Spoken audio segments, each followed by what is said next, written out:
আগামী 1 জুন সন্ধ্যা 7:30 আইপিএলের দ্বিতীয় কোয়ালিফায়ার ম্যাচ মুখোমুখি হবে পাঞ্জাব কিংস এবং মুম্বাই ইন্ডিয়ান্স। নরেন্দ্র মোদী আন্তর্জাতিক ক্রিকেট স্টেডিয়াম আহমেদাবাদে অনুষ্ঠিত যাচ্ছে ম্যাচটি। তো এই ম্যাচে কোন দল জিততে পারে সেটাই আপনাদের সামনে আলোচনা করব এবং এই মাঠে কোন দলের পারফরমেন্স কেমন সেটাও আপনাদের সামনে তুলে ধরব। তাই ভিডিওটি সম্পূর্ণ দেখুন, আর ভিডিওটি যদি ভালো লেগে থাকে তাহলে ভিডিওটি লাইক করে চ্যানেলটি সাবস্ক্রাইব করবেন। তো বন্ধুরা, আইপিএলের 18তম আসরের দ্বিতীয় কোয়ালিফায়ার ম্যাচে পাঞ্জাব কিংস এবং মুম্বাই ইন্ডিয়ান্স তাদের শক্তিশালী একাদশ নিয়ে শিরোপা জয়ের লক্ষ্যে মাঠে নামছে। তো বন্ধুরা, নরেন্দ্র মোদী ক্রিকেট স্টেডিয়াম মাঠে যদি এই দুই দলের লাস্ট 10 ম্যাচের তুলনা করি তাহলে পাঞ্জাব কিংস এই নরেন্দ্র মোদী ক্রিকেট স্টেডিয়াম মাঠে লাস্ট 5টি ম্যাচ খেলেছে এবং তারা 60% ম্যাচ জিতেছে। এবং নরেন্দ্র মোদী ক্রিকেট স্টেডিয়াম মাঠে পাঞ্জাব কিংস দলের অ্যাভারেজ স্কোর 182 রানের, হাইয়েস্ট স্কোর 243 এবং লোয়েস্ট স্কোর 123 রানের।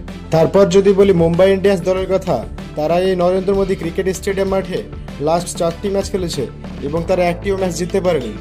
এবং এই নরেন্দ্র মোদী ক্রিকেট স্টেডিয়াম মাঠে মুম্বাই ইন্ডিয়ান্স দলের অ্যাভারেজ স্কোর 161 রানের, হাইয়েস্ট স্কোর 171 এবং লোয়েস্ট স্কোর মাত্র 152 রানের।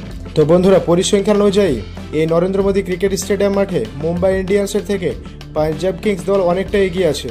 এবং এই নরেন্দ্র মোদী ক্রিকেট স্টেডিয়াম মাঠে সবসময় হাই স্কোরিং রান হয় এবং এই মাঠে যারা প্রথমে ব্যাট করবে তাদের জেতার সম্ভাবনা 61% এবং যারা প্রথমে বল করবে তাদের জেতার সম্ভাবনা 39%। এবং নরেন্দ্র মোদী ক্রিকেট স্টেডিয়াম মাঠে অ্যাভারেজ ফার্স্ট ইনিংস 182 রানের এবং সেকেন্ড ইনিংস 167 রানের। তো দর্শক, এখানে নিশ্চিতভাবে বলা যায় মোটামুটি যারা প্রথমে ব্যাট করবে তাদের জেতার সম্ভাবনা বেশি। এই মাঠে রান বেশিরভাগ সময় চেঞ্জ হয় না। সুতরাং বন্ধুরা, এই মাঠে যারা প্রথমে ব্যাট করবে তারাই কিন্তু অনেকটা এগিয়ে থাকবে। এবং এই মাঠে লাস্ট 10টি ম্যাচের কথা বলে থাকলে পেস বোলিং উইকেট পেয়েছে 73টি এবং স্পিন বোলিং উইকেট পেয়েছে 35টি। সুতরাং এই মাঠে পেস বোলিং বেশি কার্যকরী হয়ে থাকে, স্পিন বল অতটাও কার্যকরী হয়ে থাকে না। সুতরাং এই দুই দলের মধ্যে যে দলের কাছে পেস অ্যাটাক বেশি আছে তারাই কিন্তু ম্যাচে কিছুটা এগিয়ে থাকবে। দর্শক, যদি হেড টু হেড কথা বলি, লাস্ট 10 ম্যাচে এই দুই দলের দেখা হয়েছে, যার মধ্যে পাঞ্জাব কিংস 5টিতে জয় পেয়েছে এবং 5টিতে জয় পেয়েছে মুম্বাই ইন্ডিয়ান্স। এদিক থেকে পাঞ্জাব কিংস এবং মুম্বাই ইন্ডিয়ান্স দুই দলই প্রায় একই রকম, কিন্তু নরেন্দ্র মোদী ক্রিকেট স্টেডিয়াম মাঠের বিবেচনায় পাঞ্জাব কিংস এগিয়ে আছে। আবার ফ্যান পোল এই দু দলের মধ্যে পাঞ্জাব কিংসে 40% জেতার সম্ভাবনা দিয়েছে আর মুম্বাই ইন্ডিয়ান্সকে 60% জেতার সম্ভাবনা দিয়েছে।